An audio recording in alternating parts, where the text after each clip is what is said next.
네가 뭘 한다고 나서? 집구석에서 밥이나 하던 게. 아!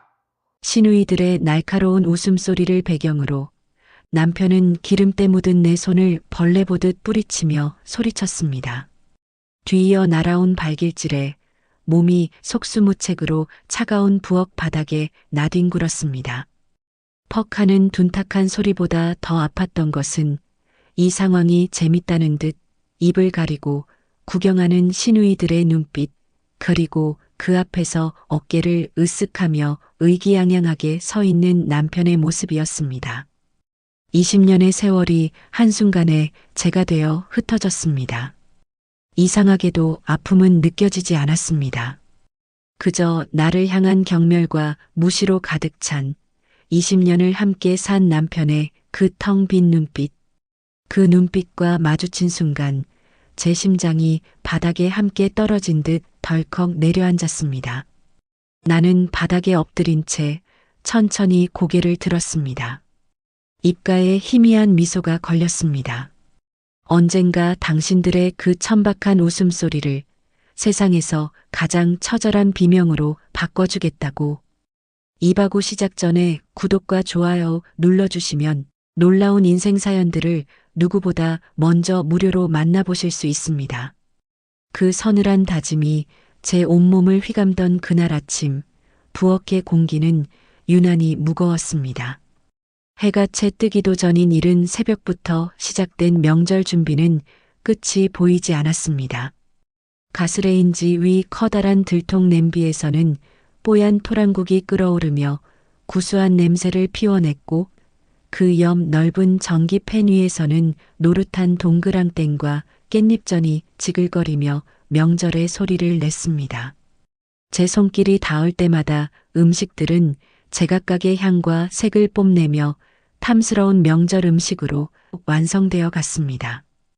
20년째 반복된 익숙한 풍경. 하지만 올해는 무언가 달랐습니다. 제 인내가 바닥을 드러내고 있다는 것을 저 자신만이 알고 있었습니다. 지난 20년의 세월 동안 명절은 제게 기쁨이 아닌 고된 노동과 억눌린 감정의 동의어였습니다. 이 집안의 며느리라는 이름 아래 제 이름 석자는 지워진 지 오래였습니다. 기름 냄새가 온몸에 배어드는 것 같았습니다. 어제 입고 잠들었던 낡은 티셔츠와 무릎 나온 바지는 이미 음식 냄새와 제 한숨으로 축축하게 젖어 있었습니다. 창밖은 아직 어두웠지만 부엌의 환한 조명 아래 제 그림자는 길게 늘어져 지친 듯 흔들렸습니다. 문득 20년 전의 제 모습이 떠올랐습니다. 똑똑하고 야무지다는 칭찬을 들으며 유망한 식품 개발 연구원이었던 이수진. 결혼만 아니었다면 어쩌면 지금쯤 저는 제 이름으로 된 연구소에서 새로운 제품을 개발하고 있었을지도 모릅니다. 하지만 저는 박재민의 아내가 되는 길을 택했고 그 선택의 대가는 혹독했습니다. 어머, 새언니. 아직도 그러고 있어? 손이 왜 이렇게 느려? 해 뜨겠네. 날카롭게 들려온 목소리에 돌아보자 명품 옷으로 한껏 치장한 첫째 시누이 박선영이 팔짱을 낀 채 저를 위아래로 훑어보고 있었습니다. 그녀의 옆에는 둘째 시누이 박미영이 손톱을 다듬으며 입을 가린 채 키득거리고 있었습니다. 어제 저녁 늦게 도착해 소파에 누워 TV만 보다가 잠든 그들이었습니다. 오셨어요, 아가씨. 거의 다 되어가요. 저는 아무렇지 않은 척 대답하며 다시 전을 뒤집었습니다. 뜨거운 기름이 튀어 팔뚝이 따끔거렸지만 내색할 수 없었습니다.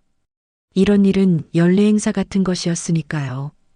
이 집도 참 답답해. 오빠가 저렇게 돈을 잘 벌면 뭐해.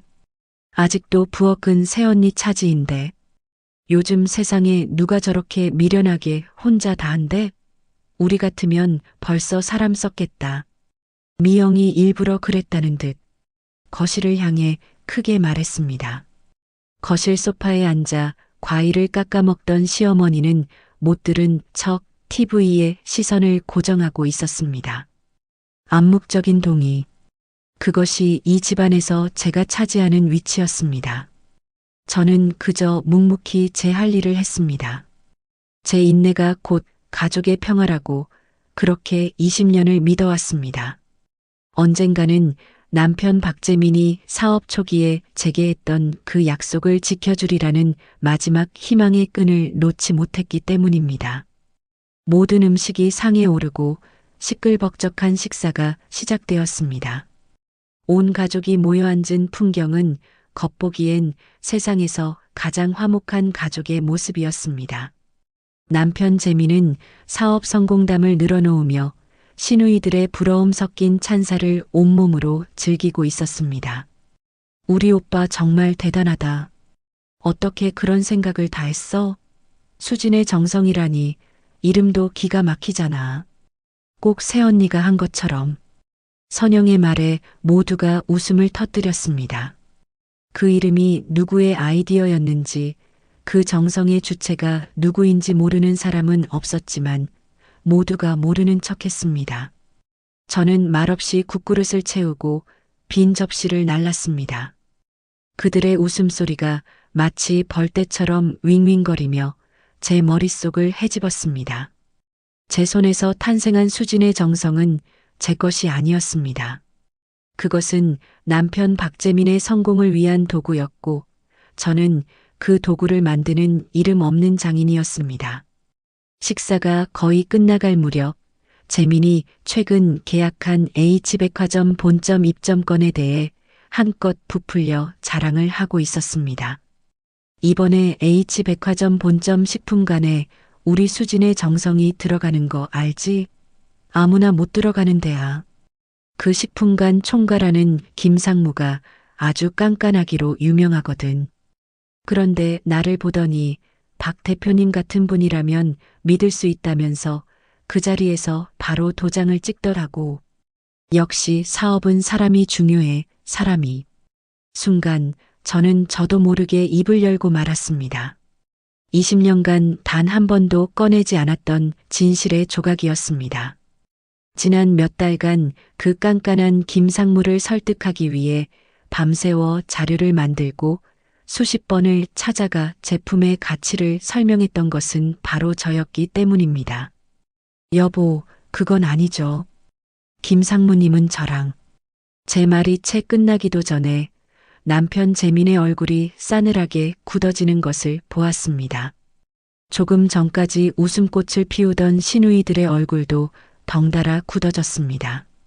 따뜻했던 거실의 모든 공기가 한순간에 얼어붙는 듯한 정적이 흘렀고 바로 그때였습니다. 남편의 고함과 함께 모든 것이 시작된 것은 내가 뭘 안다고 나서 집구석에서 밥이나 하던 게 재민의 고함이 정적을 깼습니다. 그는 기름때 묻은 제 손을 벌레 보듯 뿌리치더니 망설임 없이 제 정강이를 걷어찼습니다. 퍽 하는 둔탁한 소리와 함께 몸이 속수무책으로 차가운 부엌 바닥에 나뒹굴었습니다.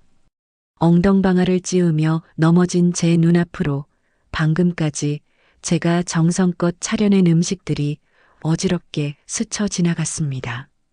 아픔보다 더 아팠던 것은 이 상황이 재밌다는 듯 입을 가리고 구경하는 시누이들의 눈빛, 그리고 그 앞에서 어깨를 으쓱하며 의기양양하게 서 있는 남편의 모습이었습니다. 20년의 세월이 한순간에 제가 되어 흩어졌습니다. 이상하게도 아픔은 느껴지지 않았습니다. 온몸의 감각이 마비된 것 같았습니다. 그저 저를 향한 경멸과 무시로 가득 찬 20년을 함께 산 남편의 그 텅 빈 눈빛.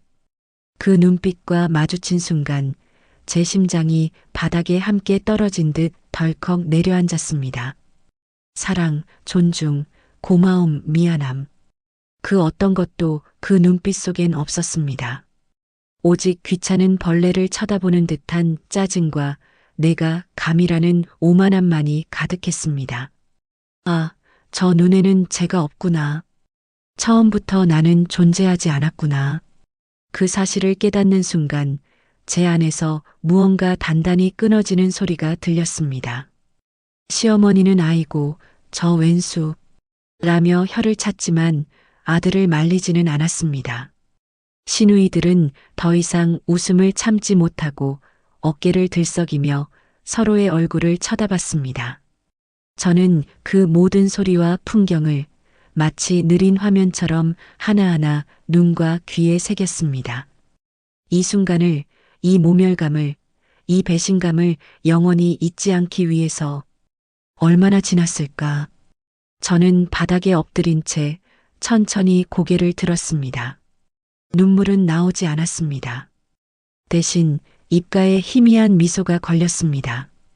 그것은 체념의 미소가 아니었습니다. 모든 것을 끝내기로 결심한 자의 서늘하고도 비장한 미소였습니다.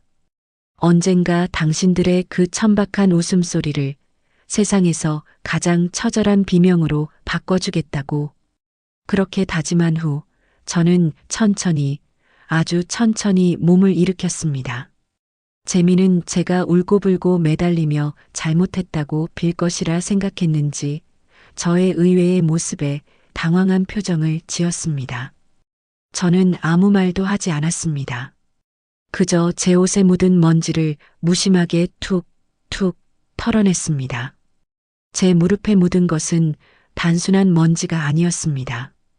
그것은 20년간 켜켜이 쌓여온 제 모멸감의 덮개였습니다. 그리고는 재민과 시누이들, 시어머니를 차례대로 아주 천천히 훑어보았습니다. 제 눈빛에 담긴 것이 무엇이었는지 그들은 아마 영원히 이해하지 못할 것입니다. 그것은 분노도 슬픔도 아니었습니다.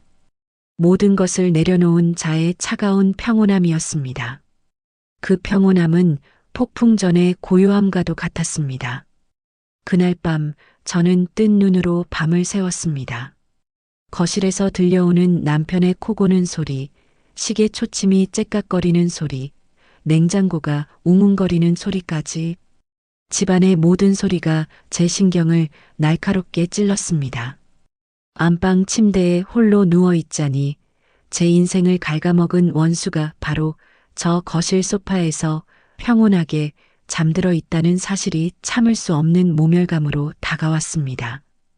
어제 그가 뱉었던 말 한마디 한마디, 경멸이 가득했던 그의 눈빛이 지워지지 않는 낙인처럼 제 머릿속을 맴돌았습니다. 내가 뭘 안다고 나서 집구석에서 밥이나 하던 게 그 말은 단순한 모욕이 아니었습니다. 그것은 제 20년의 세월, 제 존재 자체를 부인하는 말이었습니다. 눈을 감으면 부엌 바닥의 차가운 감촉과 저를 내려다보던 시누이들의 비웃음, 그리고 모든 것에 정점에 있던 남편의 의기양양한 얼굴이 파노라마처럼 스쳐 지나갔습니다. 몸의 아픔은 이미 가셨지만 마음속에 새겨진 상처는 시간이 갈수록 더욱 깊고 선명하게 저를 괴롭혔습니다. 새벽 5시, 더 이상은 참을 수 없었습니다. 저는 이불을 걷고 조용히 몸을 일으켰습니다. 작은 움직임에도 침대가 삐걱거릴까 조심하며 고양이처럼 살금살금 안방을 빠져나왔습니다. 어둠 속에서 더듬거리며 결혼할 때 가져온 낡은 캐리어를 창고 깊숙한 곳에서 꺼내 바닥에 내려놓았습니다. 그 텅 빈 공간을 보자 지난 20년의 제 인생이 마치 저 캐리어처럼 텅 비어 있었다는 생각이 들었습니다. 남편과 아이들을 위해 채우고 비우기를 반복했을 뿐 정작 제 자신을 위한 것은 아무것도 남지 않았습니다. 옷장 문을 열고 옷가지들을 꺼내기 시작했습니다. 시어머니가 명절 선물이라며 생색내며 사주셨던 화려한 외출복, 남편이 큰맘 먹고 기념일에 선물했던 비싼 코트에는 눈길조차 주지 않았습니다. 그것들은 사랑의 증표가 아니라 저를 이 집안의 장식품으로 취급했던 증거일 뿐이었습니다. 대신 낡아서 무릎이 나온 트레이닝복, 목이 늘어난 티셔츠, 그리고 몇 번이고 꿰매 입었던 낡은 카디건처럼 제 고된 시간을 함께 해온 옷들만을 골라 캐리어에 담았습니다. 이것들은 단순한 옷이 아니었습니다. 그것은 제 20년의 인내와 서름의 기록이었습니다. 한참을 그렇게 짐을 싸다가 문득 화장대 서랍을 열었습니다. 그 안에는 낡은 가죽 수첩 하나가 고이 놓여 있었습니다. 손때가 묻어 반질반질해진 그 수첩. 그것은 돌아가신 친정 어머니가 물려주신 세상에 단 하나뿐인 건강즙 제조비법 노트였습니다. 재민의 사업이 수진의 정성이라는 이름을 갖기 훨씬 이전부터 이 노트는 제게 성경과도 같았습니다. 수십 년간 어머니의 지혜와 경험이 고스란히 담긴 이 사업의 심장과도 같은 것이었습니다. 저는 그 노트를 가슴에 품었습니다. 이것이야말로 제가 가진 유일한 무기이자 빼앗기지 않은 온전한 제 것이었습니다. 노트북과 함께 저는 그것들을 가방 가장 깊숙한 곳에 넣었습니다. 그때였습니다. 거실 소파에서 자고 있던 남편이 몸을 뒤척이며 잠에서 깼습니다. 그는 눈을 비비며 저와 제 앞의 캐리어를 번갈아 보았습니다. 뭐야, 이 새벽에 또 투정이냐? 어디 나가 고생 좀 해봐야 정신 차릴 텐데. 어제 일은 내가 좀 심했지만 너도 잘한 건 없잖아. 그의 목소리에는 어떠한 진심 어린 사과나 걱정도 담겨 있지 않았습니다. 오직 이 상황을 빨리 무마하고 싶은 귀찮음과 여전히 모든 잘못을 제 탓으로 돌리는 뻔뻔함만이 가득했습니다. 저는 아무 대답도 하지 않았습니다. 고개를 떨군 채 조용히 신발장 바구니에서 낡은 운동화를 꺼내 신었습니다. 야, 대답 안 해? 너 지금 내 말 무시하는 거야? 진짜 가려고? 이 집 나가서 뭐 어떻게 살 건데? 내가 잘할 수 있는 게 있기나 해? 세상 물정도 모르는 주제에. 저는 그의 말을 무시하고 신발끈을 단단히 묶었습니다. 그 순간 욕실 문이 열리고 첫째 시누이 박선영이 나왔습니다. 그녀는 저를 위아래로 훑어보더니 얄미운 미소를 지으며 말했습니다. 어머, 새언니. 쉬하는 거 아니었어? 진짜 가나 보네. 잘 가. 다시는 이 집 문턱 넘을 생각하지 말고. 오빠 옆에 새 사람 들릴 때 방해나 하지 말라고. 그 말에 둘째 시누이 미영도 잠에서 깼는지 방에서 나오며 비아냥거렸습니다. 남의 돈으로만 살던 사람이 과연 바깥에서 하루라도 버틸 수 있을까? 무슨 배짱인지 한번 두고 보자고. 오빠 걱정 마. 저러다 돈 떨어지면 기어 들어오게 되어 있어. 그들의 표정, 그들의 입꼬리, 모든 것이 제게 너는 실패할 거야 라고 저주를 퍼붓고 있었습니다. 그러나 이상하게도 그들의 조롱은 더 이상 제게 상처가 되지 않았습니다. 오히려 제 결심을 더욱 단단하게 만들어주는 연료가 될 뿐이었습니다. 그래, 똑똑히 지켜봐. 너희들이 어떤 절망의 나락으로 떨어지게 될지. 저는 짐을 다 싼 캐리어를 조용히 들어 올렸습니다. 문손잡이를 쥔 손에 힘이 들어갔습니다. 손바닥에 흐르는 땀이 식을 줄 몰랐습니다. 야, 이수진. 너 여기서 나가면 우리 끝이야, 알아? 당장 그 가방 내려놓지 못해. 남편이 소파에서 일어나 제게 다가오며 소리쳤습니다. 저는 마지막으로 집안을 한번 둘러보았습니다. 벽에 걸린 가족사진 속에서 행복하게 웃고 있는 제 모습. 저 미소는 이제 다시는 돌아오지 않을 것입니다. 아니, 반드시 저 미소보다 더 행복한 웃음을 되찾을 것입니다. 저는 아무 말 없이 현관문을 열었습니다. 차가운 새벽 공기가 제 얼굴을 때렸습니다. 그 차가움이 오히려 정신을 번쩍 들게 했습니다.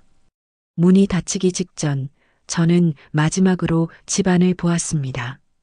당황과 분노, 그리고 아주 미세한 불안감에 휩싸인 그들의 얼굴. 쾅! 현관문이 닫히는 소리가 아파트 복도에 울려 퍼졌습니다. 모든 것이 끝났습니다. 그리고 이제 모든 것이 새로 시작될 것입니다. 저는 캐리어를 끌고 엘리베이터 버튼을 눌렀습니다. 1층으로 내려가는 그 짧은 시간 동안 제 머릿속은 놀랍도록 차분하고 명료해졌습니다. 이제 제 인생의 주인은 바로 나, 이수진입니다. 엘리베이터 문이 열리고 저는 망설임 없이 세상 밖으로 첫 발을 내디뎠습니다. 동이 트기 시작하는 희미한 여명 속에서 제 그림자가 길게 늘어졌습니다. 그 그림자는 더 이상 누군가의 뒤에 숨은 그림자가 아니었습니다. 그것은 오롯이 저 혼자만의 새로운 시작을 알리는 그림자였습니다. 차가운 공기를 깊게 들이마시자 폐부 깊숙한 곳까지 시원해지는 느낌이 들었습니다. 20년 만에 처음으로 저는 제 의지로 숨을 쉬고 있었습니다. 아파트 단지를 빠져나오자 익숙했던 동네 풍경이 낯설게 다가왔습니다. 매일 아침 장을 보러 지나던 길, 아이의 손을 잡고 건넜던 횡단보도, 남편과 가끔 외식을 하던 식당. 그 모든 공간이 어제의 저를 증명하는 동시에 오늘의 저를 부정하는 듯 했습니다. 저는 애써 고개를 돌리고 앞만 보고 걷기 시작했습니다. 어디로 가야 할지, 무엇을 해야 할지 정해진 것은 아무것도 없었습니다. 그저 이 지긋지긋한 공간에서 최대한 멀리 벗어나고 싶다는 생각뿐이었습니다. 한참을 걷다 보니 손에 쥐고 있던 휴대전화가 진동했습니다. 발신자는 남편이었습니다. 저는 잠시 망설이다 차갑게 식은 손가락으로 거절 버튼을 눌렀습니다. 그리고 곧바로 전원을 꺼버렸습니다. 이제 그 어떤 연락도, 회유도 제게는 통하지 않을 것입니다. 날이 완전히 밝아오자 저는 근처의 작은 공원 벤치에 앉아 숨을 골랐습니다. 밤새 잠을 설친 탓에 온몸이 쑤시고 피곤했지만 정신은 오히려 맑았습니다. 가방에서 낡은 가죽 수첩을 꺼내 펼쳤습니다. 어머니의 손글씨가 빼곡하게 적힌 페이지들을 한 장 한 장 넘기며 저는 앞으로의 계획을 세우기 시작했습니다. 이 노트는 제게 단순한 레시피 북이 아니었습니다. 그것은 제 정체성이자 자존심이었고 이제는 복수를 위한 가장 강력한 무기가 될 것이었습니다. 수진의 정성의 진짜 주인은 바로 나라는 것을 세상에 증명해 보일 것입니다. 박재민이 제게서 훔쳐간 모든 것을 되찾아올 것입니다. 아니, 그 이상을 이뤄낼 것입니다. 그는 제가 없으면 아무것도 아니라는 것을 뼈저리게 느끼게 해줄 것입니다. 집을 나온 후 첫날 밤은 낯선 모텔의 딱딱한 침대 위에서 뜬 눈으로 지새웠습니다. 창밖 가로등 불빛이 낡은 커튼을 비집고 들어와 방 안의 먼지들을 허공에 흩뿌렸습니다. 소독약 냄새와 눅눅한 공기가 코를 찔렀지만 이상하게도 그 어떤 최고급 디퓨저 향보다 마음이 편안했습니다. 그 지옥 같은 집의 공기가 아니라는 사실만으로도 저는 비로소 숨을 쉬는 것 같았습니다. 옆자리에는 더 이상 저를 경멸하는 남편의 코 고는 소리가 없었고 오직 제 심장 소리와 앞으로의 막막함, 가리고 희미한 희망만이 방 안을 채우고 있었습니다. 뜬 눈으로 밤을 새우며 저는 앞으로 벌어질 일들을 수없이 머릿속으로 그렸습니다. 복수는 차갑게 식혀서 먹어야 가장 맛있는 음식이라고 했습니다. 제 복수는 이제 막 재료 손질을 시작한 셈이었습니다. 다음 날 아침 저는 편의점에서 컵라면 하나로 첫 끼니를 때웠습니다. 20년간 명절마다 상다리가 휘어지게 음식을 차렸지만 정작 제가 먹었던 것은 가족들이 남긴 차가운 음식이 전부였습니다. 뜨거운 국물을 넘기는 순간 뜨거운 눈물이 함께 흘러내렸습니다. 서러움의 눈물이 아니었습니다. 20년 만에 처음으로 오롯이 저 자신만을 위해 음식을 먹고 있다는 해방감의 눈물이었습니다. 길거리 벤치에 앉아 믹스 커피 한 잔을 마시며 저는 앞으로의 계획을 머릿속으로 그리기 시작했습니다. 수중에는 비상금으로 모아두었던 현금 500만 원과 남편 몰래 제 개인 명의로 만들어둔 통장의 잔고가 전부였습니다. 큰 돈은 아니었지만 바닥부터 다시 시작하기에는 충분했습니다. 무엇보다 제게는 돈보다 더 귀한 자산이 있었습니다. 바로 제 머릿속과 손끝에 살아있는 어머니의 비법이었습니다. 저는 인터넷을 뒤져 보증금 없이 들어갈 수 있는 가장 저렴한 고시원을 구해 거처를 마련했습니다. 창문도 없는 작은 방이었지만 누구의 눈치도 볼 필요 없는 저만의 공간이었습니다. 그곳에서 저는 캐리어를 열고 제 유일한 무기인 낡은 가죽 수첩과 노트북을 꺼냈습니다. 수첩의 첫 장을 넘기자 어머니의 손때 묻은 글씨가 저를 맞았습니다. 세상에서 가장 정직한 음식은 만드는 사람의 마음을 담는다. 어머니의 유언과도 같은 그 문장을 저는 몇 번이고 손가락으로 쓸어보았습니다. 첫 번째로 해야 할 일은 제가 관리하던 모든 데이터를 백업하고 새로운 사업 계획을 세우는 것이었습니다. 수진의 정성의 핵심 기술은 모두 제 머릿속과 이 노트북 안에 있었습니다. 지난 10년간 거래했던 모든 원재료 공급처의 연락처, 그들과의 신뢰관계, 고객 데이터베이스, 그리고 제품 개발 일지까지 박재민은 이 데이터의 존재조차 모를 것입니다. 그는 그저 제가 매달 보고하는 매출 실적표의 숫자만 보고 기뻐하거나 분노했을 뿐, 그 숫자가 어떤 땀과 눈물로 만들어지는지에는 단 한 번도 관심을 두지 않았습니다. 며칠 동안 저는 방 안에 틀어박혀 미친 듯이 자판을 두드렸습니다. 새로운 브랜드 이름, 사업자 등록, 소규모 생산 시설을 위한 부지 물색, 초기 자본금 마련을 위한 소상공인 대출 정보까지 모든 것이 막막했지만 두렵지는 않았습니다.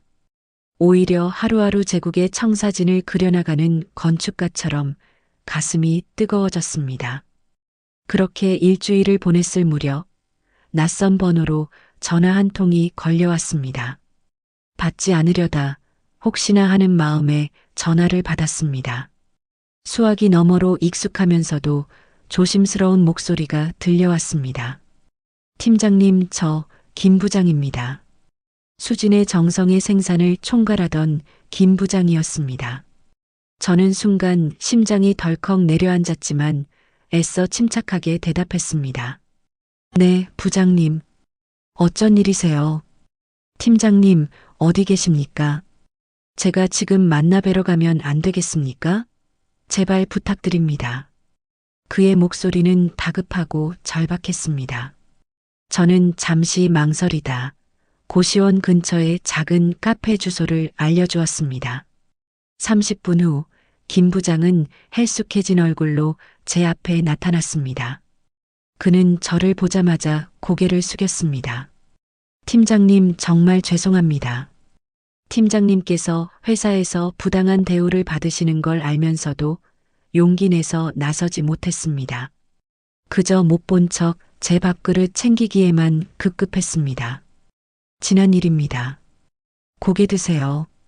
그런데 제 번호는 어떻게 수소문했습니다. 팀장님과 친했던 원재료 검수팀 박 대리를 통해 겨우 연락처를 받았습니다. 팀장님, 서로는 그만두겠습니다. 회사로 돌아오시면 안 되겠습니까? 저는 그의 얼굴을 말없이 바라보았습니다. 그의 눈빛에는 간절함이 가득했습니다. 무슨 일 있나요? 김 부장은 깊은 한숨을 내쉬며 입을 열었습니다. 그의 목소리에는 깊은 절망감이 묻어 있었습니다. 공장이 멈췄습니다. 네, 멈추다니요? 팀장님이 안 계시니 제품을 만들 수가 없습니다. 저희가 지난 며칠간 똑같이 만들어 보려 했지만 전부 실패했습니다. 색도 향도 맛도 전부 다릅니다. 이건 더 이상 수진의 정성이 아닙니다. 폐기분만 벌써 수백 박스입니다. 사장님은 레시피 매뉴얼만 있으면 다 되는 줄 아시지만 팀장님의 그 손맛은 아무도 흉내낼 수가 없습니다. 그의 말을 듣는 순간 제 심장이 거세게 뛰기 시작했습니다. 올 것이 왔다는 생각, 그리고 복수의 첫 단추가 채워지고 있다는 짜릿한 예감이 온몸을 감쌌습니다. 저는 애써 표정을 감추며 물었습니다. 그래서 사장님은 뭐라고 하시던가요? 난리가 났습니다. 처음에는 고함치고 화내시더니 이제는 거의 반쯤 넋이 나가 계십니다. 어제는 저를 붙잡고 팀장님이라도 찾아오라고 어떻게든 설득해서 데려오라고 하시더군요. 저를 찾아서 뭘 어쩌시겠다고요? 돌아가라고요? 이제 와서요? 제 목소리에 저도 모르게 차가운 냉소가 묻어나왔습니다.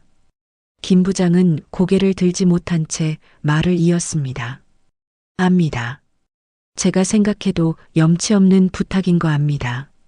하지만 이대로 가다가는 회사가 정말 문을 닫을지도 모릅니다. 당장 다음 주 H백화점 납품 물량도 맞출 수가 없습니다. 저뿐만 아니라 공장 식구들 모두의 생계가 걸린 일입니다. 제발 한 번만 더 생각해 주십시오. 그는 자리에서 일어나 제 앞에 90도로 허리를 숙였습니다. 저는 그의 등이 가늘게 떨리는 것을 보았습니다. 10년간 묵묵히 제 곁에서 함께 일해온 사람이었습니다. 그의 잘못이 아니라는 것을 알고 있었습니다. 하지만 저는 돌아갈 수 없었습니다. 부장님, 일어나세요. 부장님이 저한테 이러실 필요 없습니다. 팀장님, 마음은 감사하지만 저는 돌아가지 않습니다. 아니, 돌아갈 수 없습니다. 수진의 정성은 이제 제 회사가 아닙니다. 제 단호한 말에 김 부장의 얼굴에 절망감이 더욱 짙어졌습니다. 그는 한참 동안 아무 말도 하지 못하다 힘없이 자리에서 일어났습니다. 알겠습니다. 무리한 부탁드려서 죄송했습니다. 그가 돌아서서 카페를 나가는 뒷모습을 보며 저는 복잡한 감정에 휩싸였습니다. 통쾌함과 동시에 한편으로는 씁쓸한 마음이 들었습니다. 하지만 약해져서는 안 됐습니다. 이것은 시작일 뿐이었습니다. 김 부장님이 다녀가신 후 며칠 동안 저는 제 작은 고시원 방을 지휘본부 삼아 더욱 맹렬하게 움직였습니다. 그의 방문은 제게 복수의 명분과 성공에 대한 확신을 동시에 안겨주었습니다. 박재민이 쌓아 올린 모래성이 무너져 내리는 소리가 제 귓가에 들리는 듯 했습니다. 하지만 그 소리에 취해 있을 수만은 없었습니다. 그가 허우적거리는 동안 저는 하늘로 솟아올라야 했습니다. 밤낮을 가리지 않고 노트북 자판을 두드리며 사업 계획서를 구체화했습니다. 새로운 브랜드의 이름은 진심으로 정했습니다. 수진의 정성에서 가짜 주인의 허울을 벗겨내고 제 진심만을 담아내겠다는 의지였습니다. 로고 디자인부터 제품 패키지, 온라인 판매 전략까지 제 머릿속에 있던 아이디어들을 하나씩 현실의 언어로 옮겼습니다. 20년간 박재민의 그림자에 가려져 펼치지 못했던 제 날개를 이제야 비로소 펼치는 기분이었습니다. 자본금은 턱없이 부족했지만 저는 정부에서 지원하는 청년 창업 및 여성 가장 지원 대출 프로그램을 샅샅이 뒤졌습니다. 수십 개의 서류와 복잡한 절차가 저를 기다리고 있었지만 조금도 막막하지 않았습니다. 오히려 그 모든 과정이 제게는 새로운 세상을 배우는 즐거운 공부처럼 느껴졌습니다. 그러던 어느 날 오후 노트북으로 소규모 공장으로 쓸만한 임대 매물을 검색하던 중 다시 한번 낯선 번호로 전화가 걸려왔습니다. 또 김 부장님인가 하는 생각에 잠시 망설이다 전화를 받았습니다. 수화기 너머로 들려오는 목소리는 강화도에서 최고의 약숙을 재배하여 독점적으로 공급해 주시던 박 사장님이었습니다. 저는 반가운 마음에 자리에서 벌떡 일어났습니다. 사장님, 웬일이세요? 제 번호는 어떻게 아셨어요? 아이고, 이 팀장. 목소리 들으니 맞구먼. 내가 이 팀장하고 거래한 세월이 얼만데. 마음만 먹으면 못 알아낼 게 뭐 있겠소. 그나저나 몸은 괜찮은 게요? 박 대표는 이 팀장 몸이 안 좋아 잠시 쉰다고 하던데 아무래도 영 목소리가 미심쩍어서 말이요. 그의 목소리에는 진심 어린 걱정이 묻어 있었습니다. 저는 잠시 머뭇거리다 솔직하게 말씀드리기로 했습니다. 사장님, 저 그 집 나왔습니다. 수화기 너머로 박 사장님의 깊은 한숨 소리가 들려왔습니다. 그럴 줄 알았소. 올 것이 왔구먼. 그동안 마음고생이 얼마나 심했겠소. 내가 박 대표 그 사람 처음부터 인상이 영 마음에 안 들었어. 사람 좋은 척은 혼자 다 하더니 정작 알맹이는 이 팀장이었던 것을. 잘했소. 아주 잘한 결정이요. 저는 그의 말에 그만 눈물이 핑 돌았습니다. 아무도 알아주지 않았던 제 속을 그는 이미 꿰뚫어 보고 있었던 것입니다. 그런데 이 팀장 괜찮다면 내가 한번 찾아뵈어도 되겠소? 드릴 말씀도 있고 드리고 싶은 것도 있고 해서 말이요. 그를 마다할 이유가 없었습니다. 저는 다음 날 그와 고시원 근처의 한 허름한 식당에서 마주 앉았습니다. 그는 제 수척해진 얼굴을 보더니 안타까운 표정으로 혀를 찼습니다. 아이고, 그동안 얼마나 고생을 했으면 얼굴이 반쪽이 되셨구먼. 아닙니다, 사장님. 저는 괜찮습니다. 괜찮기는 뭐가 괜찮아. 내가 다 아오. 그런데 이 팀장, 사실 오늘 찾아뵌 건 다른 게 아니고 그는 품속에서 두툼한 서류 봉투 하나를 꺼내 제 앞에 내려놓았습니다. 이게 뭡니까? 박 대표가 어제 나한테 전화를 했습니다. 재민 씨가요? 뭐라고 하던가요? 다음 주에 받을 약속 물량을 더 늘려줄 수 있냐고 묻더군. 그래서 내가 그랬지. 이 팀장 그만뒀소? 라고. 그랬더니 집안일로 잠시 쉰다고 둘러대더군. 그래서 내가 한마디 했소. 나는 박 대표가 아니라 이 팀장 신뢰 하나 믿고 거래하는 거요. 이 팀장 안 계시면 우리도 공급 못하오라고. 그의 말에 며칠 전 김 부장이 찾아와 했던 이야기가 퍼즐 조각처럼 맞춰졌습니다. 생산 라인이 멈췄다는 것, 재민이 레시피를 찾고 있다는 것, 그리고 이제 원재료마저 끊길 위기에 처했다는 것. 저는 이 모든 것이 우연이 아닌 필연적인 붕괴의 과정임을 직감하며 담담한 표정으로 그의 다음 말을 기다렸습니다. 그랬더니 그 사람이 뭐라고 했는지 아시오? 계약서까지 쓰지 않았냐고 법대로 하자고 길길이 날뛰더군. 그래서 내가 이 봉투를 준비했소. 열어보시오. 저는 조심스럽게 봉투를 열었습니다. 그 안에는 수진의 정성과 강화 농장 사이에 체결된 독점 공급 계약서가 들어 있었습니다. 그런데 계약서의 공급 책임자와 품질 관리 책임자 서명란에 박재민의 이름이 아닌 제 이름 이수진석 자가 선명하게 적혀 있었습니다. 이건 맞소. 5년 전 계약을 갱신할 때 내가 이 팀장 몰래 하나를 더 준비했었지. 박 대표가 사인한 계약서와는 별개로 이 팀장 개인의 서명을 받은 계약서 말이오. 계약 조건은 간단하오.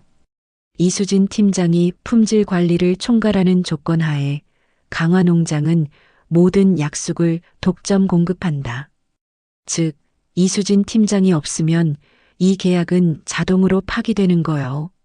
저는 제 눈을 의심하며 계약서를 몇 번이고 다시 읽어보았습니다. 기억이 났습니다. 5년 전 박 사장님이 제게 따로 서류 하나를 내밀며 이건 그냥 형식적인 거니 사인만 해달라고 했던 기억이. 저는 그때 그저 농장의 내부용 서류인 줄로만 알았습니다. 사장님, 어째서 이런 걸? 내가 사람 보는 눈은 아직 죽지 않았소. 언젠가 이런 날이 올 줄 알았지. 박 대표 그 사람은 그릇이 못 돼. 이 팀장 같은 보석을 품기에는 너무나 작고 비루한 그릇이야. 이 계약서는 내가 이 팀장께 드리는 작은 선물이라 생각하시오. 이제 이 칼자루는 이 팀장이 쥔 거요. 저는 서류를 든 채 한참 동안 말을 잇지 못했습니다. 눈물이 앞을 가렸습니다. 지옥 같던 지난 20년의 세월 속에서도 제 가치를 알아주고 묵묵히 저를 지켜주려 했던 사람이 있었다는 사실에 가슴이 먹먹해졌습니다. 사장님, 정말 감사합니다. 울지 마시오. 이제부터 시작인데 벌써부터 울면 어떡해. 그리고 선물은 이게 다가 아니오. 그는 맞은편에 놓여있던 커다란 가방을 열었습니다. 그 안에는 최상급으로 건조된 약숙이 가득 담겨 있었습니다. 짙고 향긋한 약숙 향기가 식당 안을 가득 채웠습니다. 이건 내가 올해 첫 수확한 것 중에 가장 좋은 놈들로만 고른 거요. 이걸로 시제품을 한번 만들어 보시오. 이 늙은이가 팀장의 새로운 시작에 작은 걸음이라도 되어드려야지. 저는 더 이상 눈물을 참을 수 없었습니다. 그 앞에서 아이처럼 엉엉 울고 말았습니다. 그가 건넨 약숙 봉지는 제게 단순한 원재료가 아니었습니다. 그것은 저를 향한 굳건한 믿음이자 새로운 시작을 위한 든든한 발판이었습니다. 박 사장님과 헤어진 후 저는 약숙이 든 무거운 가방을 들고 고시원으로 돌아왔습니다. 그리고 그날 밤 저는 계약 파기 통보서를 작성했습니다. 품질 관리 책임자 이수진의 부재로 인해 본 계약은 효력을 상실하였음을 통보합니다. 담담한 문체로 작성한 통보서를 저는 박재민의 회사로 발송했습니다. 이제 주사위는 던져졌습니다. 며칠 후 제 예상대로 수진의 정성은 걷잡을 수 없는 혼란에 빠져들기 시작했습니다. 원재료 공급이 끊겼다는 소문이 퍼지자 다른 거래처들로부터도 품질을 의심하는 문의 전화가 빗발치기 시작했습니다. 그리고 마침내 가장 큰 고객이었던 H백화점으로부터 연락이 왔습니다. 이번에는 재민이 아닌 제 개인 연락처로였습니다. 백화점 식품관을 총괄하는 김상무였습니다. 이 팀장님, 저 김상무입니다. 지금 어디 계십니까? 네, 상무님. 저는 잠시 쉬고 있습니다. 팀장님, 솔직하게 말씀해 주십시오. 회사에 무슨 문제 있습니까? 이번에 받은 샘플, 예전 같지가 않습니다. 클레임이 들어오기 시작했습니다. 이대로는 안 됩니다. 만약 팀장님이 이 사업에서 완전히 손을 떼신 거라면 저희도 계약을 재검토할 수밖에 없습니다. 저는 침착하게 대답했습니다. 상무님, 조만간 제가 다시 찾아뵙겠습니다. 예전보다 더 완벽한 진짜 정성을 담은 제품을 들고서요. 그러니 조금만 기다려 주시겠습니까? 제 목소리에 담긴 확신을 읽었는지 그는 잠시 침묵하다 대답했습니다. 알겠습니다. 이 팀장님을 믿고 기다려 보겠습니다. 통화가 끝나고 저는 비로소 모든 조각이 맞춰지고 있음을 직감했습니다. 박재민의 왕국은 스스로의 무게를 이기지 못하고 무너져 내리고 있었습니다. 그 소식을 들을 때마다 통쾌했지만 한편으로는 제 손으로 일군 회사가 망가지는 것에 대한 안타까움도 있었습니다. 하지만 이제 돌아갈 다리는 없었습니다. 그날 밤 제 휴대전화가 미친 듯이 울리기 시작했습니다. 발신자는 박재민이었습니다. 처음에는 한두 통이던 전화가 나중에는 10여 분 간격으로 마치 발작처럼 이어졌습니다. 그리고 곧이어 문자 메시지가 쏟아져 들어왔습니다. 수진아, 전화 좀 받아. 제발. 약속 계약 파기라니 이게 무슨 소리야. 제발 설명 좀 해줘. 내가 다 잘못했어. 내가 어리석었어. 응? 제발 전화 한 통만 해줘. 백화점에서도 전화 왔었어. 이제 정말 끝이야. 너 없으면 다 끝이라고. 저는 그의 절박한 메시지들을 차가운 눈으로 읽어 내려갔습니다. 그가 말하는 잘못이 무엇인지 그는 과연 알고나 있을까? 자신의 사업이 망하게 된 거? 아니면 20년간 저를 그림자처럼 취급했던 거? 그의 후회는 진심이 아니라 그저 망가진 장난감을 되돌려달라고 떼쓰는 어린아이의 투정처럼 보였습니다. 제 마음속에는 동정심 대신 차가운 경멸만이 가득했습니다. 저는 그의 번호를 차단했습니다. 더 이상 그의 절규를 들어줄 이유가 없었습니다. 창문 없는 작은 방 안, 저는 노트북 화면에 띄워놓은 저의 새로운 사업 계획서를 바라보았습니다. 진심. 그것이 제 새로운 이름이자 미래였습니다.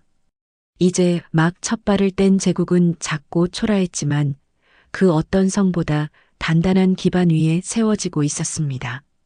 이제 진짜 전쟁은 지금부터 시작될 것이었습니다. 박재민의 번호를 차단한 다음 날 아침, 제게는 기묘한 평온함이 찾아왔습니다. 더 이상 그의 절규 섞인 문자나 발작적인 부재중 전화에 시달리지 않아도 된다는 사실만으로도 20년간 묵혔던 체증이 조금은 내려가는 듯 했습니다. 하지만 그것은 안락함이 아니었습니다. 그것은 폭풍전야의 고요함, 진짜 전쟁을 앞둔 군인의 비장한 침묵이었습니다.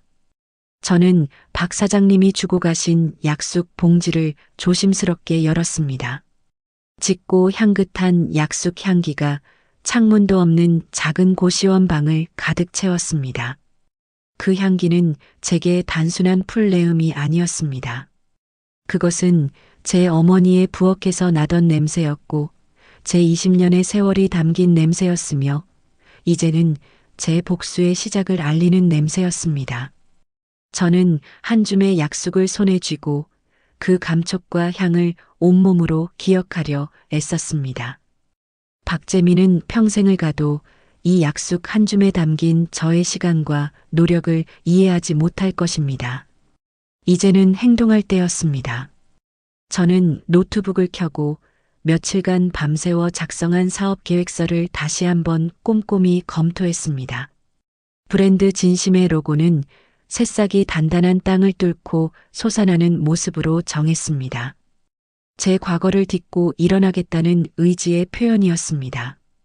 법인 설립을 위한 서류들을 준비하고 소상공인 지원센터에 상담 예약을 잡았습니다. 모든 것이 처음이었고 낯설고 두려웠습니다. 하지만 20년간 박재민의 아내, 수진의 정성에 숨은 실세로 살아오며 익혔던 꼼꼼함과 추진력은 어디 가지 않았습니다.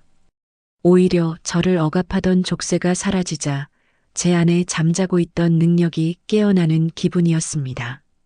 가장 시급한 것은 시제품 개발이었습니다. H백화점 김 상무님께 기다려달라고 큰 소리는 쳤지만 제 손에는 아무것도 없었습니다. 약속을 지키지 못한다면 어렵게 얻은 기회는 물거품처럼 사라질 것입니다. 저는 박 사장님이 주신 약속을 들고 인터넷으로 수소문한 소규모 생산 공장으로 향했습니다. 경기도 외곽에 위치한 작고 허름한 공장이었습니다. 이걸로 건강즙을 만들고 싶습니다. 공장장은 제 행색과 약속 봉지를 번갈아 보더니 의심스러운 눈초리로 물었습니다. 레시피는 있습니까? 그냥 약속만 가져온다고 즙이 뚝딱 나오는 게 아닙니다. 레시피는 제 머릿속에 있습니다. 제가 지시하는 대로만 만들어주시면 됩니다. 온도, 압력, 시간, 배합 순서까지 전부요. 제 단호한 말투에 공장장은 잠시 저를 뜯어보더니 고개를 끄덕였습니다. 조건이 까다롭구만요. 뭐, 돈만 제대로 주신다면야. 일단 샘플 제작 비용은 성금으로 주셔야 합니다. 저는 비상금의 일부를 털어 샘플 제작 비용을 치렀습니다. 그리고 그날부터 저는 매일같이 그 공장으로 출근했습니다. 거대한 기계 설비 앞에서 저는 20년 전 어머니의 부엌에서 약속을 다듬던 소녀로 돌아간 듯 했습니다.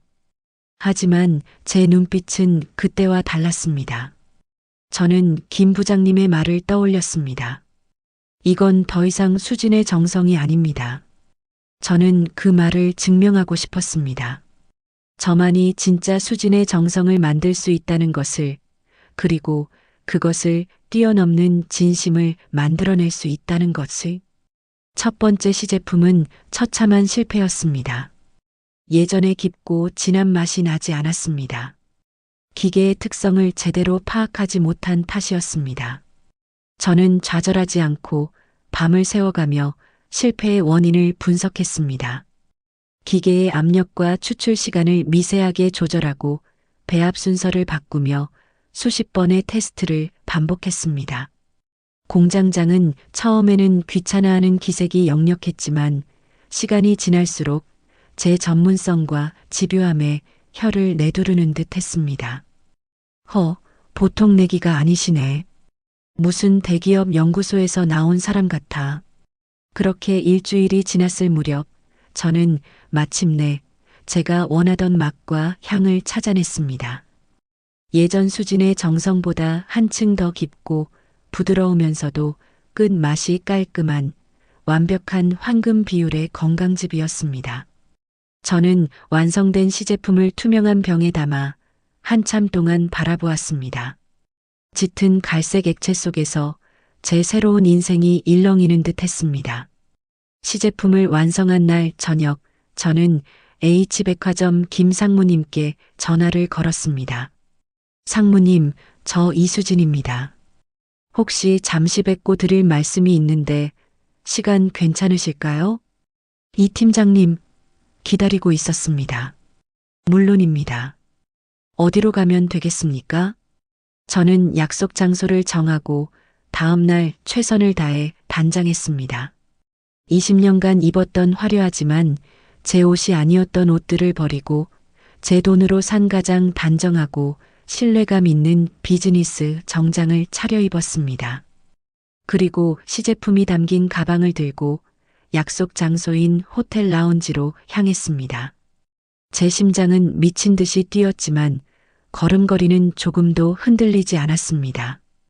김 상무님은 저를 보자마자 반갑게 맞으며 동시에 제 안색을 살폈습니다. 팀장님, 그동안 마음고생이 심하셨나 봅니다. 안색이 많이 안 좋으십니다. 괜찮습니다, 상무님.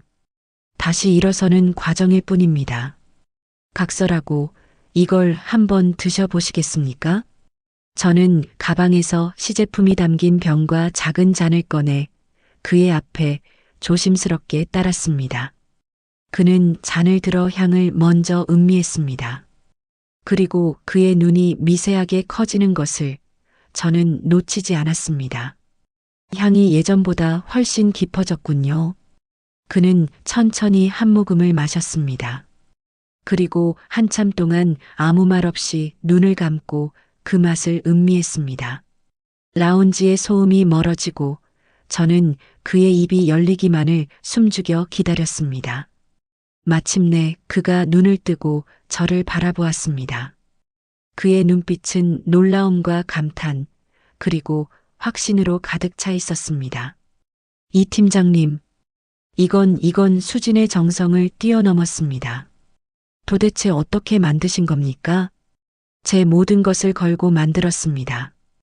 그리고 이 제품의 이름은 진심입니다. 진심 좋군요. 아주 좋습니다. 그는 잔을 내려놓고 비장한 표정으로 저를 바라보았습니다. 팀장님, 사실 저희는 어제부로 수진의 정성 측에 계약 해지를 최종 통보했습니다. 품질 저하와 원재료 수급 문제를 더 이상 감당할 수 없다고 판단했습니다. 박재민 대표가 찾아와서 무릎이라도 꿇을 기세로 매달렸지만 소용없었습니다. 소비자의 신뢰는 이미 바닥입니다. 올 것이 왔구나.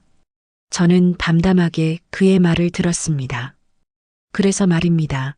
이 팀장님, 이 진심이라는 제품, 저희 H백화점에서 독점 론칭하고 싶습니다. 아니, 해야겠습니다. 파격적인 조건으로 지원해드리겠습니다. 매장 내 최고의 자리를 내어드리고 전폭적인 마케팅 지원을 약속드립니다. 대신 저희에게만 독점 공급해 주셔야 합니다. 저는 제 귀를 의심했습니다. 이것은 단순한 제안이 아니었습니다. 추락한 저를 다시 날아오르게 해줄 거대한 날개였습니다. 상무님, 저 아직 법인 설립도 마치지 못한 상태입니다. 가진 것이라고는 이 시제품 하나뿐입니다. 상관없습니다. 법인 설립, 공장 계약, 전부 저희가 도울 수 있는 부분은 돕겠습니다. 저희는 사람이 가진 가능성에 투자하는 겁니다. 이 팀장님, 당신의 진심에 투자하고 싶습니다. 저는 테이블 아래에서 제 주먹을 꽉 쥐었습니다. 눈물이 쏟아질 것 같았지만 가까스로 참아냈습니다. 지금은 울 때가 아니었습니다. 저는 김 상무님을 향해 제 인생에서 가장 단단하고 진실된 미소를 지어 보였습니다. 감사합니다, 상무님. 절대 후회하지 않으실 겁니다. 그와의 미팅을 마치고 호텔을 나오는 제 발걸음은 구름 위를 걷는 것처럼 가벼웠습니다. 제 손에는 H백화점의 법무팀과 투자팀의 연락처가 적힌 그의 명함이 들려 있었습니다. 이제 정말 모든 것이 새로 시작되고 있었습니다. 하지만 그날 밤 축배를 들기에는 아직 이르다는 것을 깨닫게 해주는 사건이 터졌습니다. 한밤중에 낯선 번호로 다급한 전화가 걸려온 것입니다. 제가 시제품을 만들었던 소규모 생산 공장의 공장장님이었습니다. 이 사장님, 큰일 났습니다. 웬 미친놈이 사람들을 끌고 와서 공장을 다 때려 부수고 있습니다. 네, 그게 무슨 소리예요? 누구인데요? 자기가 수진의 정성 사장이라는데 이 사장님 어디 있냐고 당장 레시피 내놓으라고. 아, 이 새끼들이. 기계는 건드리지 마. 수화기 너머로 들려오는 굉음과 비명, 그리고 공장장님의 다급한 목소리는 제 심장을 얼어붙게 만들었습니다. 박재민이 사람들을 이끌고 공장을 부수고 있다는 말에 저는 순간 숨을 쉴 수 없었습니다. 분노보다 먼저 온몸을 덮친 것은 차가운 공포였습니다.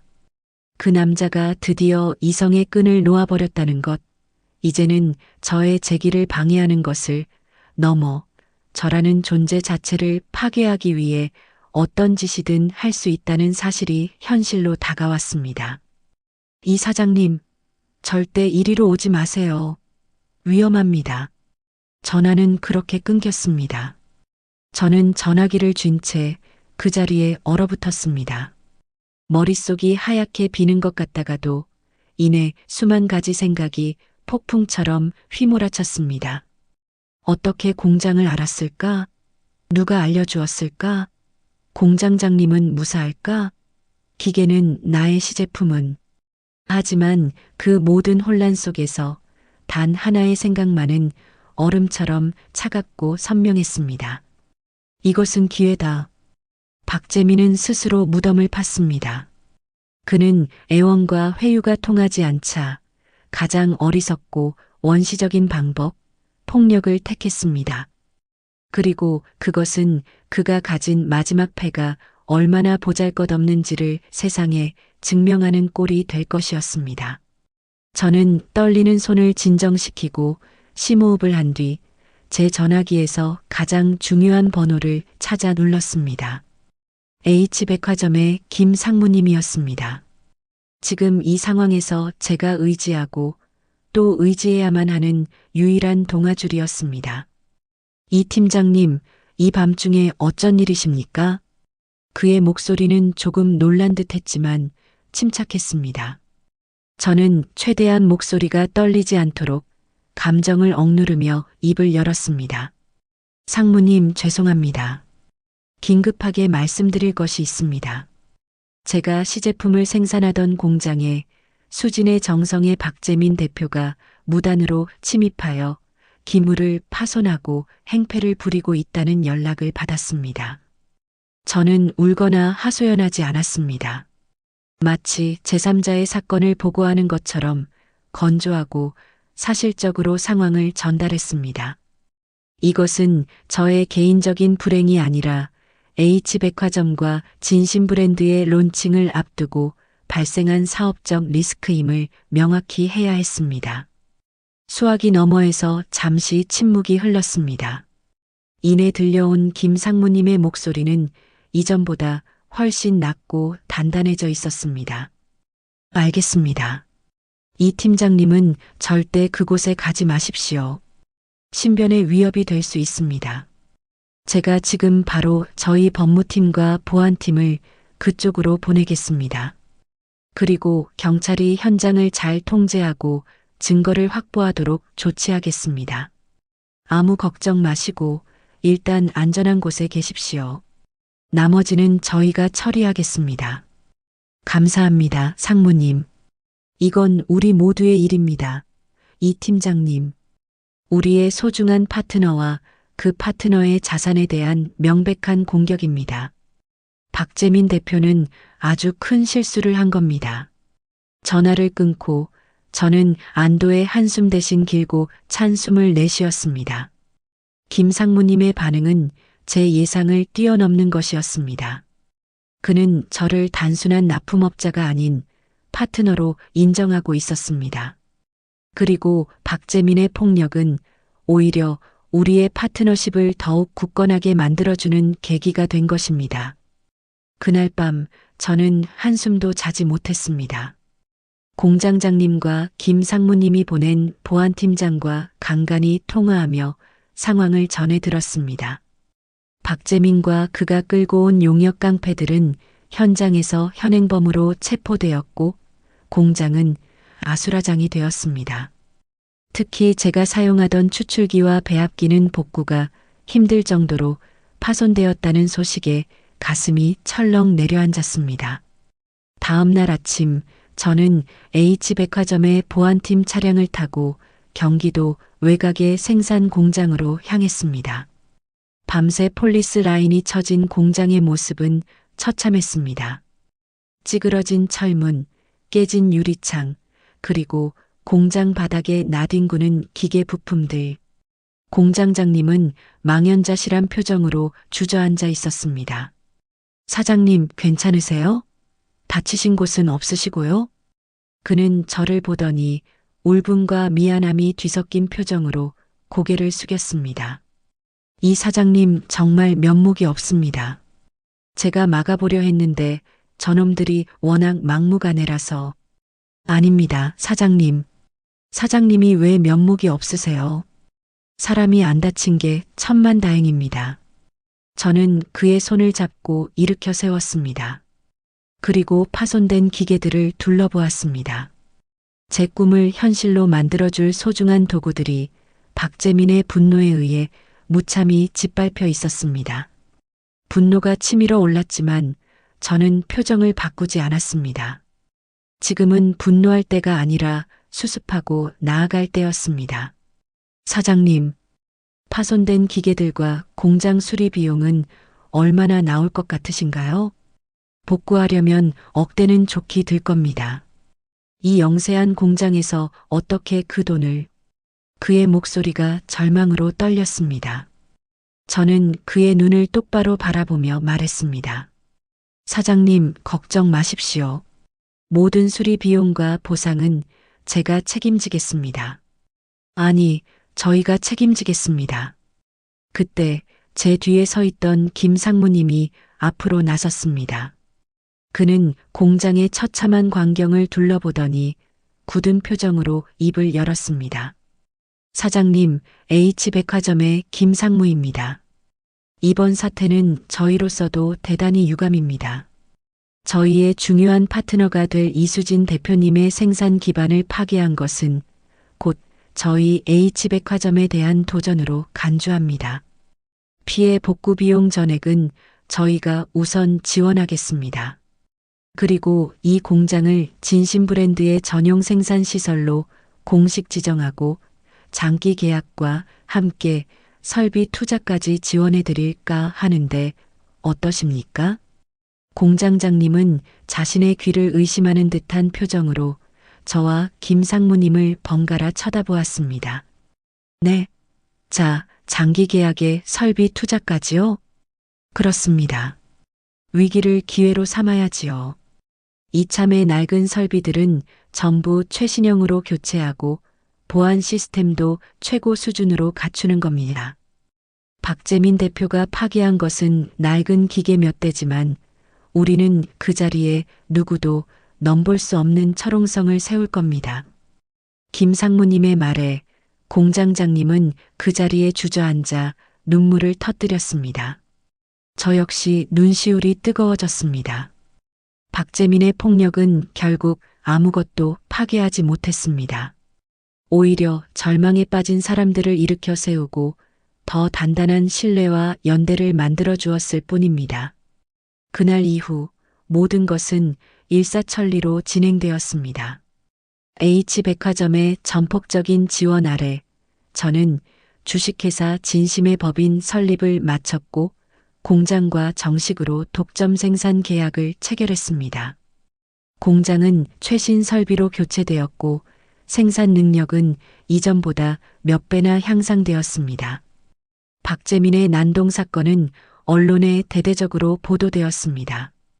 유명 건강식품 업체 대표, 납품업체 공장서 폭력 난동으로 현장 체포, 수진의 정성, 오너 리스크로 추락하나 회사의 주가는 폭락했고 소비자들은 등을 돌렸습니다. 그의 가족들 역시 마찬가지였습니다. 돈줄이 끊길 위기에 처하자 시누이들은 박재민의 구치소에 면회조차 가지 않았습니다. 오히려 저에게 연락해 내가 우리 오빠를 이렇게 만든 거냐며 악을 쓰는 그들의 목소리에는 불안과 초조함이 역력했습니다. 그리고 마침내 박재민이 보석으로 풀려났다는 소식을 들은 날 저녁이었습니다.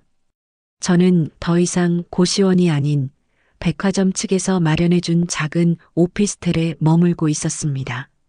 그날 밤 벨이 울렸습니다. 인터폰 화면에는 20년 전의 그가 아닌 완전히 무너져 내린 한 남자가 서 있었습니다. 박재민이었습니다. 저는 잠금 장치를 풀지 않은 채 인터폰으로 차갑게 물었습니다. 무슨 일이죠? 수진아, 나야. 문 좀 열어줘. 제발 얼굴 보고 얘기하자. 할 얘기 없습니다. 돌아가세요. 다시 찾아오면 스토킹으로 신고하겠습니다.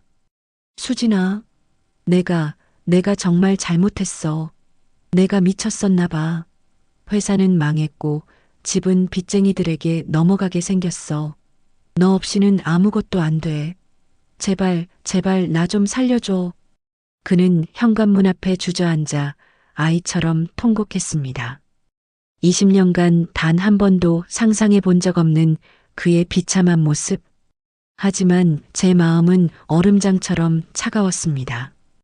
동정심은 조금도 잃지 않았습니다. 저는 인터폰에 대고 제 인생에서 가장 차갑고 잔인한 목소리로 말했습니다. 당신이 공장에서 부순 건 낡은 기계 몇 대가 아니야. 당신이 20년간 나를 짓밟고도 용서받을 수 있었을지도 모르는 마지막 기회였어. 당신은 폭력으로 모든 걸 망쳤고 나는 당신의 폭력 덕분에 모든 걸 얻었지. 고마워, 박재민 씨. 당신 덕분에 내가 얼마나 강한 사람인지 깨닫게 됐으니까. 수진아. 그리고 한 가지 더. 당신이 찾아와 무릎 꿇고 빌어야 할 사람은 내가 아니야. 당신의 폭력 때문에 하루아침에 생계를 위협받았던 그 공장 사람들이지. 물론 그분들은 이제 나와 함께 더 좋은 환경에서 일하게 됐지만 당신은 이제 내 인생에서 완전히 끝났어. 내 이름은 진심의 이수진 대표고 당신은 내가 곧 고소할 수많은 피의자 중 한 명일 뿐이야. 저는 그대로 인터폰을 꺼버렸습니다. 문 밖에서 그의 처절한 울음소리가 희미하게 들려왔지만 저는 뒤돌아보지 않았습니다. 거실의 넓은 창밖으로 서울의 야경이 별처럼 쏟아지고 있었습니다. 저는 그 야경을 내려다보며 제 손에 들린 진심의 시제품 병을 바라보았습니다. 이제 진짜 전쟁은 끝났습니다. 남은 것은 폐허 위에서 모든 것을 재건하고 승리를 만끽하는 일뿐이었습니다. 박재민이 남긴 처절한 울음소리가 잦아든 오피스텔의 아침은 놀랍도록 고요했습니다. 저는 밤새 한숨도 자지 못했지만 피곤함보다는 오히려 정신이 맑아지는 것을 느꼈습니다. 거실의 넓은 통유리창 너머로 서울의 심장이 다시 뛰기 시작하는 모습이 보였습니다. 20년간 저를 가두었던 답답한 아파트의 창문으로는 결코 볼 수 없었던 풍경이었습니다. 저는 더 이상 과거의 이수진이 아니었습니다. 제 손으로 직접 지옥의 문을 닫고 새로운 세상으로 걸어나온 진심의 대표 이수진이었습니다. 박재민의 몰락에 대한 소식은 연일 언론을 통해 흘러나왔습니다. 수진의 정성은 결국 최종 부도 처리되었고 그는 폭력 및 기물파손, 업무 방해 등의 혐의로 재판을 받고 있다는 기사가 짤막하게 실렸습니다. 저는 그 기사들을 무심한 표정으로 넘겼습니다. 통쾌함이나 연민 같은 감정은 조금도 들지 않았습니다.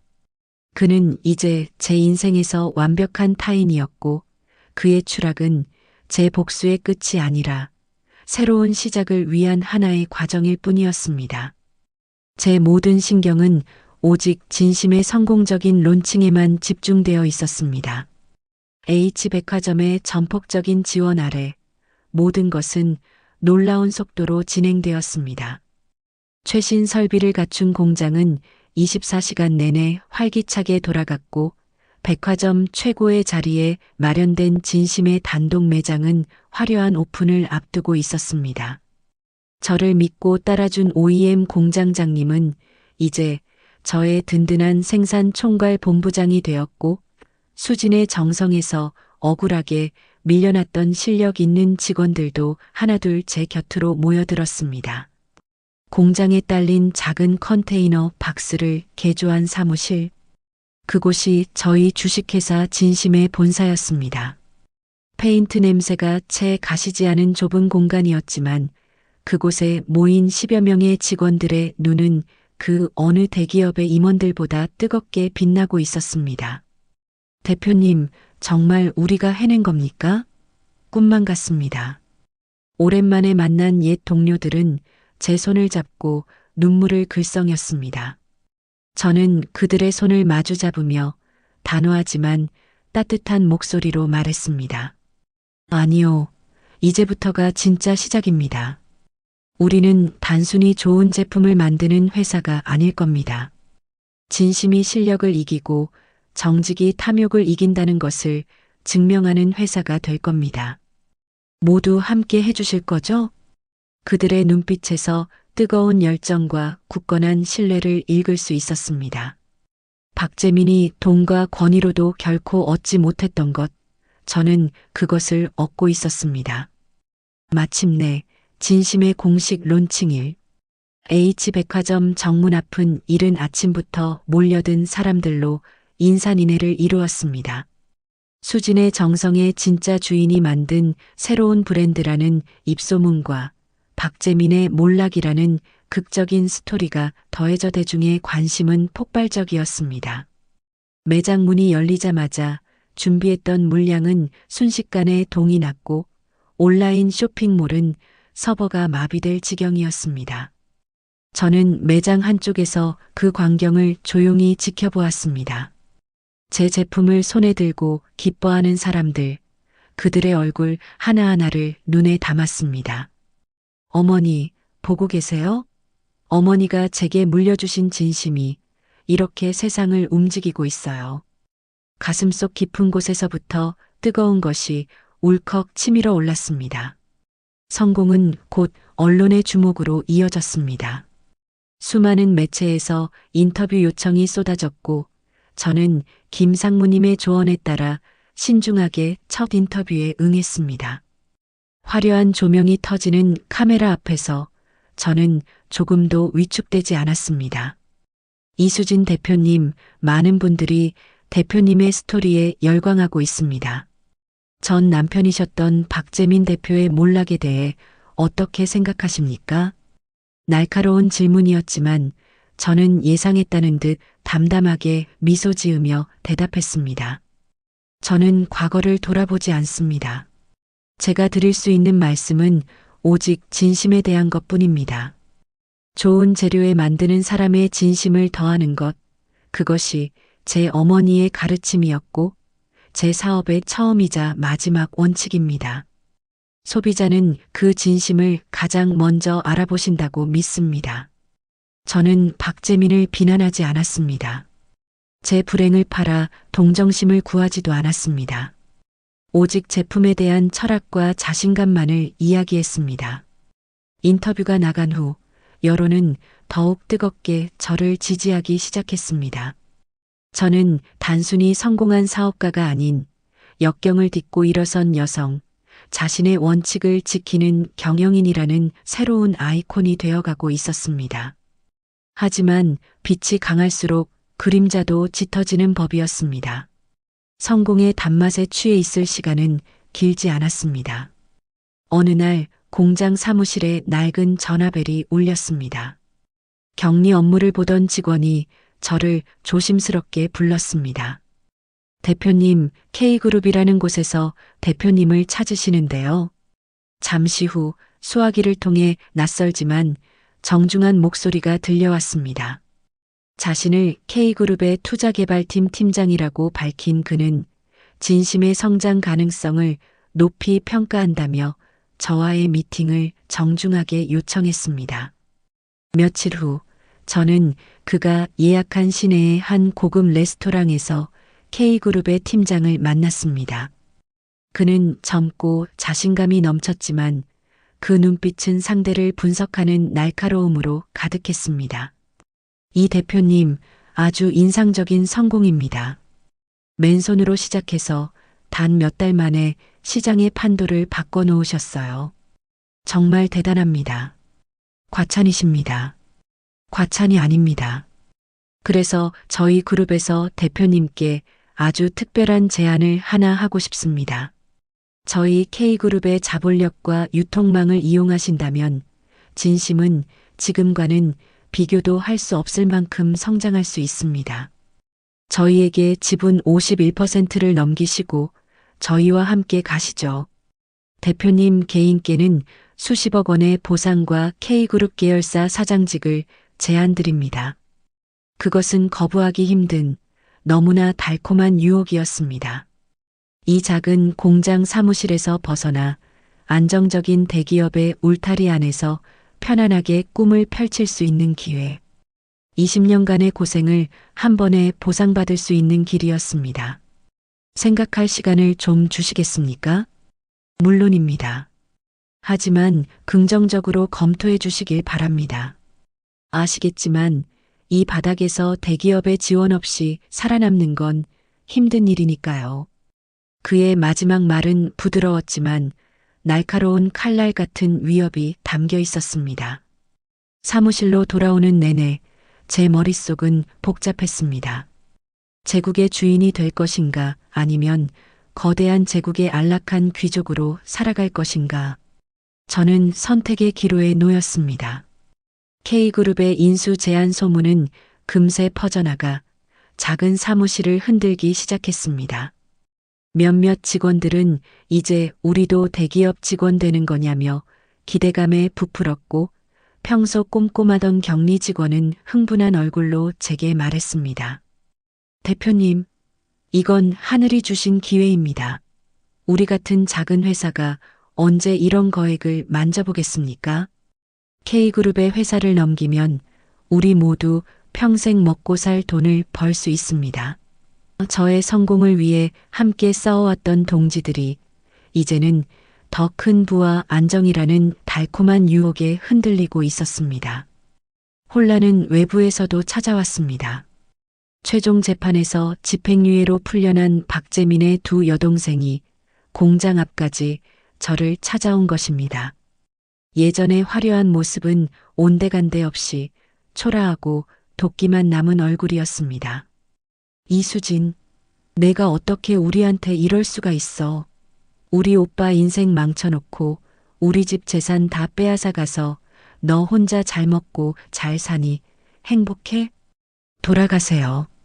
여기서 이러시면 업무 방해입니다. 업무 방해? 웃기지 마. 이 회사 원래 우리 회사였어. 내가 우리 오빠 등쳐서 세운 회사 아니냐고.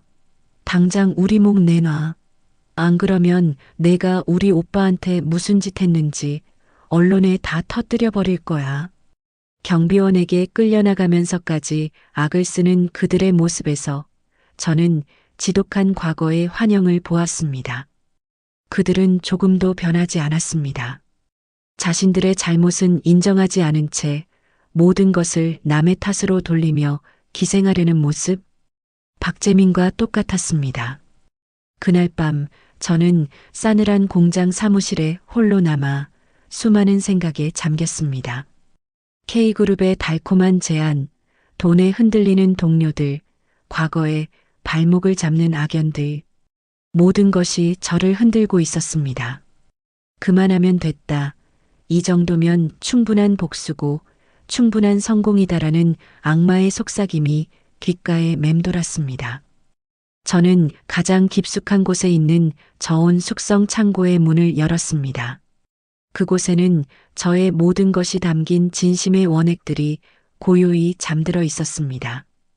저는 그 앞에 서서 제 자신에게 물었습니다. 이수진, 너는 무엇을 위해 여기까지 왔는가? 돈인가, 안정인가, 아니면 복수인가? 아니, 전부 아니었습니다. 저는 제 이름을 되찾고 싶었습니다. 누구의 아내, 누구의 며느리가 아닌 오롯이 이수진이라는 이름으로 세상에 서고 싶었습니다. 진심은 그 이름의 또 다른 표현이었습니다. 그런데 어떻게 그것을 돈과 바꿀 수 있단 말인가? 다음 날 아침 저는 공장 사무실에 모든 직원을 소집했습니다. H백화점의 김 상무님도 제 연락을 받고 급하게 달려와 주셨습니다. 10명 남짓한 직원들이 좁은 사무실을 가득 채웠습니다. 저는 작은 간이 단상에 올라 입을 열었습니다. 어제 K그룹으로부터 우리 회사를 인수하겠다는 제안을 받았습니다. 우리가 상상할 수 없는 돈과 안정을 보장하는 조건이었습니다. 사무실이 술렁였습니다. 몇몇 직원의 얼굴에는 화색이 돌았습니다. 저는 그들을 잠시 바라본 후 말을 이었습니다. 그래서 저는 오늘 이 자리에서 그 제안에 대한 저의 답을 말씀드리고자 합니다. 저는 잠시 숨을 골랐습니다. 그리고 제 인생에서 가장 단단하고 명료한 목소리로 선언했습니다. 저는 K그룹의 제안을 공식적으로 거절합니다. 순간 사무실은 찬물을 끼얹은 듯 조용해졌습니다. 격리 직원은 믿을 수 없다는 표정으로 저를 바라보았습니다. 대표님, 그게 무슨 말씀이십니까? 제정신이세요? 저는 제정신입니다. 여러분, K그룹이 사고 싶은 것은 우리 회사가 아닙니다. 그들은 저의 진심을, 저의 이야기를 사고 싶은 겁니다. 하지만 여러분, 진심은 돈으로 살 수 있는 것이 아닙니다. 저는 제 인생을, 제 이름을 팔기 위해 여기까지 오지 않았습니다. 저는 잠시 말을 멈추고 사무실 한쪽에 서 있는 김 상무님을 바라보았습니다. 그리고 저는 제가 아무것도 가지지 못했을 때 오직 저의 가능성 하나만을 믿고 손을 내밀어준 첫 번째 파트너를 배신할 수 없습니다. K그룹의 제안을 받아들이는 것은 곧 H백화점과의 독점 계약을 파기하는 것을 의미합니다. 저는 돈 때문에 신의를 저버리는 사람이 아닙니다. 우리가 지금 이 자리에 서 있는 것은 모두가 절망이라 말할 때 희망을 봐주신 김 상무님 덕분입니다. 저는 그 믿음에 보답해야 합니다. 김 상무님의 눈빛이 흔들리는 것을 보았습니다. 그는 감동과 신뢰가 뒤섞인 표정으로 저를 바라보며 고개를 끄덕였습니다. 저는 다시 직원들을 향해 목소리를 높였습니다. 저는 빼앗겼던 제국을 되찾고 누구도 넘볼 수 없는 더 큰 제국을 건설하기 위해 여기에 서 있습니다. 안정적인 귀족이 되느니 험난한 길을 걷는 개척자가 되겠습니다. 앞으로 5년 안에 진심은 K그룹과 어깨를 나란히 하는 회사가 될 것입니다. 저와 함께 이 위대한 도전을 계속해 나갈 분들은 누구입니까? 제 외침에 사무실에는 잠시 정적이 흘렀습니다. 이내 김상무님이 가장 먼저 힘찬 박수를 치기 시작했습니다. 그의 박수를 시작으로 저의 진심을 믿는 직원들의 뜨거운 박수갈채가 작은 사무실을 가득 메웠습니다. 돈에 흔들렸던 몇몇은 고개를 숙였고 저는 그들을 경멸하지 않았습니다. 앞으로 증명하면 될 일이었습니다. K그룹에 대한 저의 거절 선언 이후 공장에 딸린 작은 사무실은 며칠간 어색한 침묵에 휩싸였습니다. 직원들은 제 눈치를 보았고 저 역시 그들의 마음속에 피어난 더 큰 부와 안정에 대한 욕망을 애써 모른 척했습니다. 하지만 저는 그들을 탓하지 않았습니다. 거대한 유혹 앞에서 흔들리지 않는 사람은 없다는 것을, 그리고 그들을 다시 제 편으로 만드는 것 또한 오롯이 저의 몫이라는 것을 알고 있었기 때문입니다. 저는 그 주 주말 모든 직원을 공장 근처의 작은 식당으로 초대했습니다. 화려한 회식이 아닌 소박한 저녁 식사 자리였습니다. 어색하게 앉아있는 직원들에게 저는 직접 앞치마를 두르고 끓인 따뜻한 닭볶음탕을 퍼주며 입을 열었습니다. 여러분, K그룹의 제안 때문에 다들 마음이 복잡했을 겁니다. 솔직히 말해 저도 잠시 흔들렸습니다.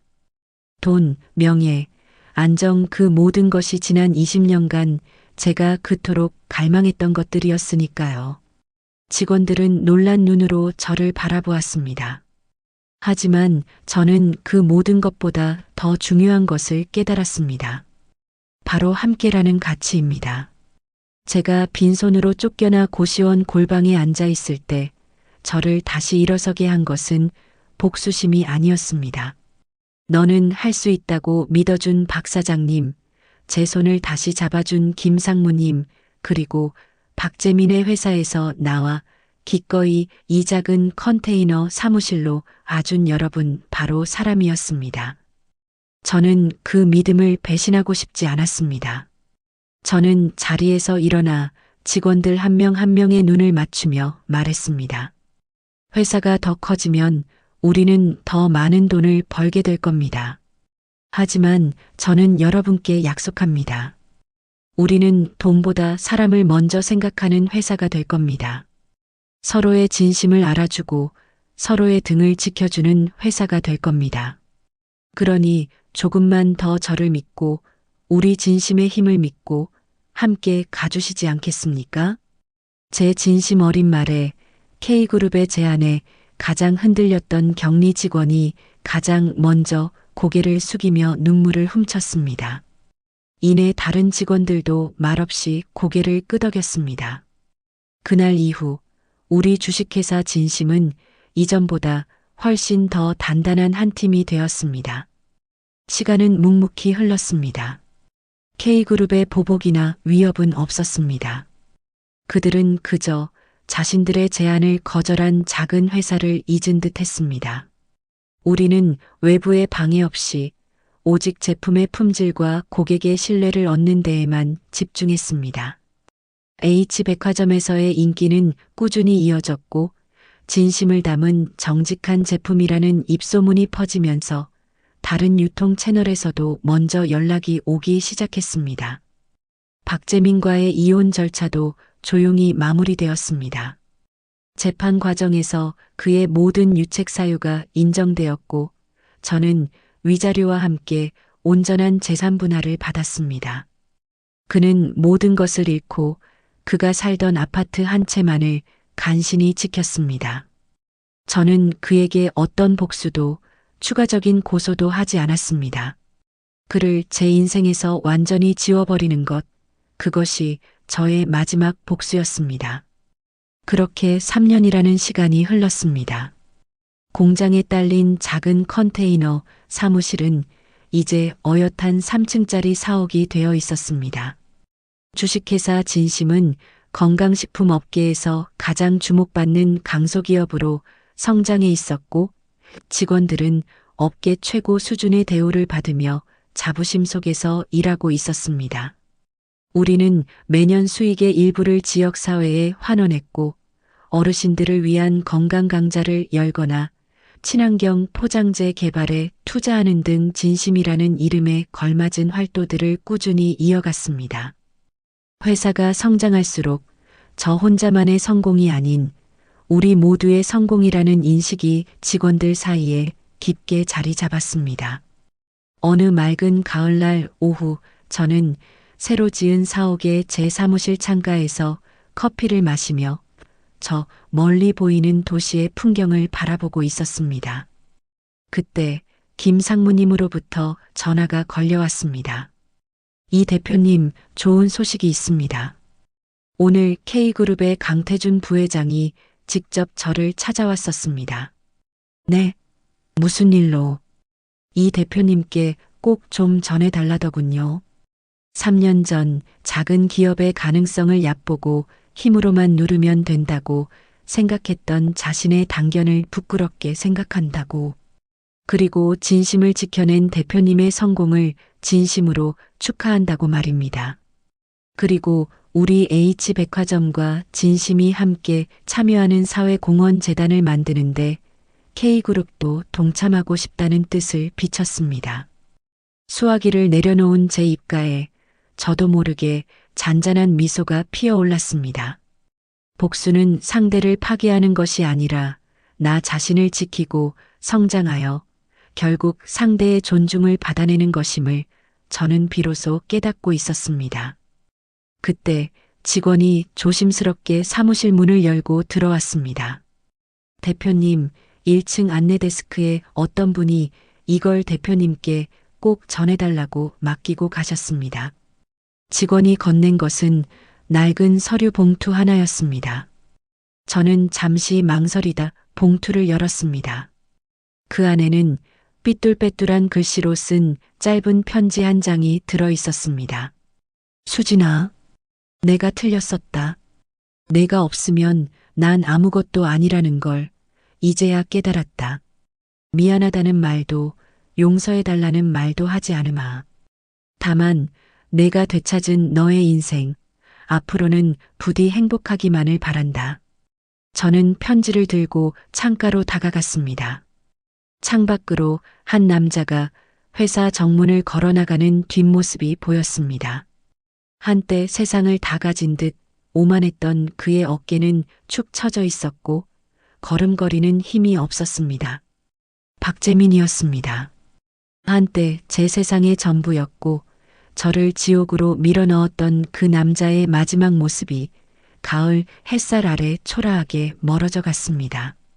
저는 그 뒷모습을 보며 제 마음속 마지막 응어리가 풀어지는 것을 느꼈습니다. 완벽한 용서는 아니었지만 완벽한 이별이었습니다. 저는 옥상 정원으로 올라가 정성껏 가꾼 작은 약숙 잎을 쓰다듬었습니다. 모든 것을 잃었던 그날, 저를 다시 일어서게 했던 그 향기. 이제 그 향기는 더 이상 복수의 냄새가 아닌 희망과 자부심의 냄새로 제 주위를 감싸고 있었습니다. 20년간의 어두웠던 터널은 완전히 끝났습니다. 저는 제 이름과 인생을 완벽하게 되찾았고 제 곁에는 저를 믿고 사랑해주는 사람들로 가득했습니다. 따스한 가을 햇살 아래 저는 눈을 감고 제게 속삭였습니다. 수진아, 정말 고생 많았어. 이제 진짜 행복해질 시간이야. 오늘의 이바구는 여기까지입니다. 주인공은 20년 만에 진정한 자신의 이름을 되찾았습니다. 누군가의 아내도 며느리도 아닌 오롯이 본인의 이름 석자를 만약 당신의 삶이 당연한 희생을 강요당하고 있다면, 만약 당신의 이름이 지워진 채 살아가고 있다면, 당신은 지금 어떤 이름으로 살고 계십니까?